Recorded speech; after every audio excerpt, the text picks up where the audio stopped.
नमस्कार साथियों, आज है 7 अक्टूबर और इस सेशन में द हिंदू एडिटोरियल का वोकेबलरी कवर करते हैं।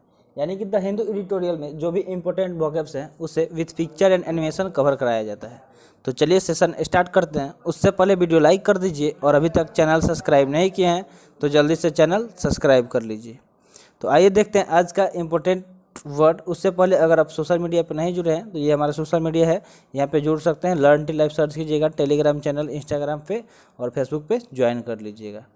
तो सबसे फर्स्ट वर्ड है अनसस्टेनेबल। देखिए, अनसस्टेनेबल की बात करें तो ये एक एडजेक्टिव है। ये क्या है? एक एडजेक्टिव है बिकॉज इसके लास्ट में बी एल ई आया है। ठीक है, अगर बी एल ई आपको दिख जाए किसी भी वर्ड के लास्ट में, क्या बी एल ई, तो बी एल ई क्या है? एक एडजेक्टिव सफिक्स है। ठीक है, ये जो बी एल ई है एक एडजेक्टिव सफिक्स है, तो इसलिए अनसस्टेनेबल क्या हो गया? एक एडजेक्टिव हो गया। इसका मीनिंग होता है date can not be continued at the same level rate etcetera, यानी कि जिसको कंटिन्यू नहीं कर सकते हैं उसी रेट पे, उसी दर पे, उसी लेवल पे। ठीक है, तो उसको क्या बोलेंगे? अनसस्टेनेबल बोलेंगे।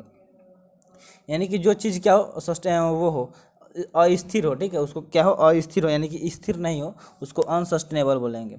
तो सिनोनिम्स की बात करें तो अनटेनेबल हो सकता है, इनडिफेंसिबल हो सकता है, अनजस्टिफिएबल हो सकता है, फिर अनवर्टिबिएबल हो सकता है। ठीक है, तो ये सब क्या हो जाएंगे? इसके सिनोनिम्स हो जाएंगे। तो आई होप आपको अनसस्टेनेबल वर्ड समझ में आ गया होगा। तो अनसस्टेनेबल क्या हो गया? एक एडजेक्टिव हो गया। ठीक है, ये क्या हो गया? एक एडजेक्टिव हो गया, क्योंकि इसके लास्ट में बी एल ई आया है। तो ये आप याद रखिएगा कि बी एल ई क्या होता है? एडजेक्टिव सफिक्स होता है। और सिनोनिम्स की बात करें तो ये सब इसके क्या है? सिनोनिम्स है। नेक्स्ट वर्ड देखते हैं। नेक्स्ट है मिलिटेट। मिलिटेट की बात करें तो एक वर्ब है। मिलिटेट क्या है? एक वर्ब है। इसका मीनिंग होता है to prevent something, to make it difficult for making to happen और एग्जिस्ट, यानी किसी चीज़ को प्रिवेंट करना। क्या करना? प्रिवेंट करना, यानी कि बचाना, या फिर किसी चीज़ को होने से मतलब बचाने के लिए उसको क्या कर देना? और ज़्यादा कठिन कर देना। यानी कि मिलिटेट का सिनोनिम्स देखा तो सिनोनिम्स क्या हो सकता है? डिस्करेज हो सकता है, हिंडर हो सकता है, हैव इफेक्ट हो सकता है, या फिर प्रिवेंट हो सकता है। तो आई होप आपको समझ में आ गया होगा। ये वर्ड क्या है? मिलिटेट है, जो एक वर्ब है जिसका मीनिंग क्या होता है कि डिस्करेज होता है, हिंडर, हैव इफेक्ट, या फिर प्रिवेंट, यानी किसी चीज़ को बचाना। थर्ड वर्ड है इम्यूनिटी। इम्यूनिटी की बात करें तो एक नाउन है, क्योंकि टी वाई आया है वर्ड क्लास में। अगर टी वाई दिख जाए तो ये क्या हो जाता है? नाउन हो जाता है। ठीक है, टी वाई एक नाउन सफिक्स है, तो इसलिए इम्यूनिटी एक नाउन हो गया। इसका मीनिंग होता है the body's ability to avoid और not to be affected by infection और डिजीज, यानी कि बॉडी का वो मतलब योग्यता जो क्या कर रहा है? आपको बचा रहा हो किसी भी तरह के इन्फेक्शन या डिजीज से, उसको इम्यूनिटी बोलते हैं। ठीक है, जिनका इम्यूनिटी सिस्टम थोड़ा सा कमज़ोर होता है वो जल्दी उनको वायरल फीवर, हमेशा मतलब किसी न किसी प्रकार का बीमारी होता रहता है। अगर इम्यूनिटी सिस्टम तगड़ा है तो कितना भी कोई मतलब जल्दी वो बीमार ही नहीं पड़ेगा इंसान। तो इम्यूनिटी मतलब कि ऐसा शरीर मतलब प्रतिरोधक क्षमता होता है शरीर का, जो मतलब क्या करता है? रोकता है, बचाता है इन्फेक्शन से, उसको ही इम्यूनिटी बोलते हैं।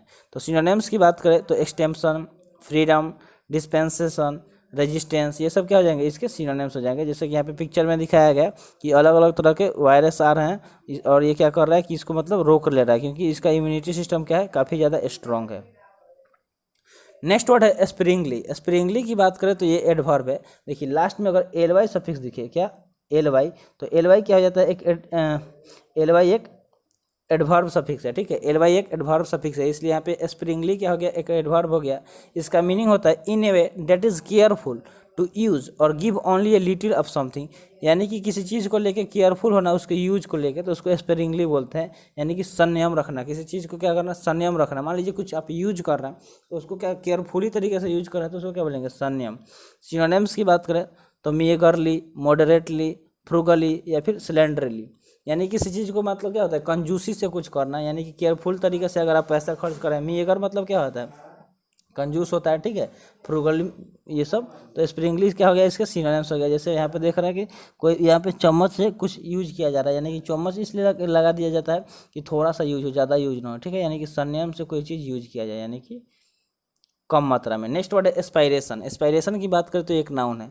अगर वर्ड क्लास में आपको आई ओ एन दिख जाए, ठीक है, आई ओ एन, तो आई ओ एन क्या होता है? एक नाउन सफिक्स होता है, इसलिए ये क्या है? गया वर्ड एस्पायरेशन एक नाउन हो गया। तो आपको आई होप समझ में आ रहा होगा कि कैसे एडजेक्टिव, कैसे एडवर्ब और कैसे नाउन आइडेंटिफाई करना है। तो एस्पायरेशन का मीनिंग क्या हो जाएगा? A strong desire to have और डू समथिंग, यानी किसी चीज़ को करने के लिए एक बहुत ज़्यादा इच्छा, यानी कि आपके अंदर जब तक इच्छा शक्ति नहीं होगा तब तक आप कुछ कर पाएंगे नहीं कर पाएंगे। यानी कि सबसे पहले आपके अंदर एस्पायरेशन होना चाहिए, ठीक है, डिज़ायर होना चाहिए, स्ट्रॉन्ग डिज़ायर होना चाहिए, तो उसको एस्पायरेशन बोलते हैं, यानी कि महत्वाकांक्षा। इसका हिंदी मीनिंग क्या हो जाता है? महत्वाकांक्षा। सिनोनिम्स की बात करें तो एम्बिशन, डिज़ायर, ड्रीम, होप, ये सब क्या हो गया? इसके सिनोनिम्स हो गए। तो जब तक आपका कोई एम्बिशन नहीं होगा, लाइफ में एम नहीं होगा, एमलेस होने से कोई फ़ायदा नहीं है। एम जब तक आपका लाइफ में कुछ एम नहीं होगा, गोल नहीं होगा, तब तक बेकार है ज़िंदगी, क्योंकि एम के बाद ही आप उसके पीछे भागेंगे कि भाई मुझे ये करना है, मुझे ये हासिल करके रहना है, तब ना आपका स्ट्रॉन्ग डिटर्मिनेशन होगा और उस चीज़ के पीछे भागेंगे, उसको हासिल करेंगे। अब चलते हैं नेक्स्ट वर्ड की तरफ। नेक्स्ट वर्ड है व्हाइटलिंग। व्हाइटलिंग एक वर्ब है। व्हाइटलिंग क्या है? एक वर्ब है। इसका मीनिंग होता है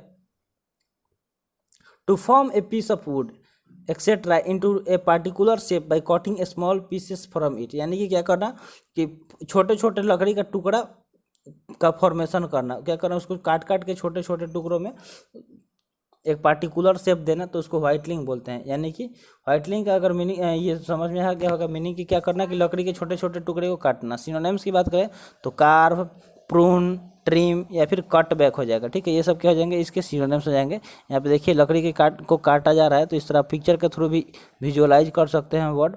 तो इसका सिनोनिम्स क्या हो जाएगा? कार्व, प्रून, ट्रिम, ठीक है। वर्ड क्या है? व्हाइटलिंग, जिसका मीनिंग क्या होता है कि किसी चीज़ के लकड़ी को मतलब एक पार्टिकुलर शेप में काट के काटना, ठीक है, टुकड़ा को करना। नेक्स्ट है एफर्म। एफर्म की बात करें तो एक वर्ब है। एफर्म क्या है? एफर्म एक वर्ब है। इसका मीनिंग होता है टू स्टेट क्लियरली और publicly that something is true और that you support something strongly. मतलब कुछ क्लियरली तरीके से बोलना, पूरा पब्लिकली, यानी कि सबके सामने, और वो क्या हो? सबके लिए सही हो, और that you support something strongly, या फिर आप किसी चीज़ को स्ट्रांगली तरीके से एकदम जी जान लगा के उसका सहारा बन रहे हैं, सपोर्ट कर रहे हैं। तो ये फिर एक वर्ब हो गया जिसका मीनिंग क्या होता है? पुष्टि करना, ठीक है। यानी कि सिनोनिम्स की बात करें तो एजर्ट, डिक्लेयर, कन्फर्म या फिर स्टेट हो जाएगा। ये सब क्या हो जाएंगे? इसके सिनोनिम्स हो जाएंगे। तो वर्ड एफर्म हो गया, जो इसका हिंदी मीनिंग पुष्टि होता है, ठीक है, और ये वर्ब हो जाएगा पुष्टि करना। नेक्स्ट वर्ड है कंट्रोवर्शियल। कंट्रोवर्शियल की बात करें तो एक एडजेक्टिव है, ठीक है। कंट्रोवर्शियल क्या है? एक एडजेक्टिव है। इसका मीनिंग होता है causing a lot of angry, public discussion and disagreement. यानी कि बहुत ज़्यादा पब्लिक को क्या करना? एंग्री कर देना, गुस्सा कर देना, डिस्कशन या फिर डिसएग्रीमेंट को लेके, यानी कि विवादास्पद कोई ऐसा चीज़ जो क्या कोई नहीं होता कि कंट्रोवर्शियल टॉपिक है, कोई ऐसा मुद्दा जिस पे लोग क्या हो जा रहे हैं? गुस्सा हो जा रहे हैं, ठीक है। तो ऐसा बहुत बार राजनीति में देखे होंगे कि कोई ऐसा मुद्दा आ जाता है जिस पे सारे लोग भड़क जाते हैं, रोड पे आ जाते हैं, हंगामा करने लगते हैं, तो उसको क्या बोलते हैं? कंट्रोवर्शियल बोलते हैं, ठीक है। तो सिनोनिम्स की बात करें तो कॉन्टेनियस, डिबेटेबल, डिस्प्यूटेबल या फिर आर्गुएबल, ये सब क्या हो जाएंगे? इसके सिनोनिम्स हो जाएंगे। तो कोई मतलब ऐसा टॉपिक जो क्या हो? कंट्रोवर्शियल हो, यानी कि वो क्या क्या हो सकता है?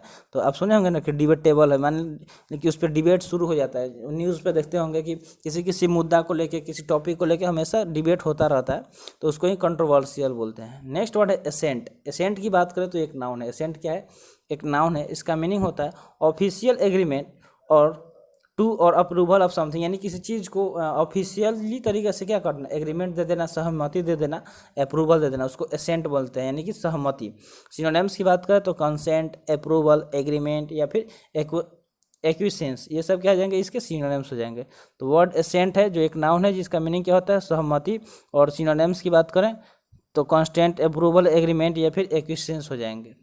अब देखते हैं नेक्स्ट वर्ड, और आज के सेशन का ये लास्ट वर्ड है। वर्ड है सिग्निफाई। सिग्निफाई एक वर्ब है। सिग्निफाई क्या है? एक वर्ब है जिसका मीनिंग होता है to be a sign of something, यानी किसी चीज़ का साइन होना, ठीक है, यानी कि सूचित करना, ठीक है। मान लीजिए कि अगर आपको किसी चीज़ का साइन देखते हैं, सिंबल देखते हैं रोड पे, तो आप क्या हो जाते हैं? सूचित हो जाते हैं उस चीज़ से कि आगे मान लीजिए कि रोड पे जा रहे हैं, और जब वहाँ पे क्या होता है कि ऐसे मुरान होता है, तो मुरान पे ऐसे एरो दिया रहता है ना कि यहाँ पे मतलब तीखा मोड़ लिखा रहता है, इस तरह का कुछ, या फिर आगे पुलिया रहता है, जो कुछ भी, तो सारे सिंबल लगाया जाता है जो रोड बनाते हैं उनके द्वारा, पथ निर्माण जो विभाग होता है उनके द्वारा।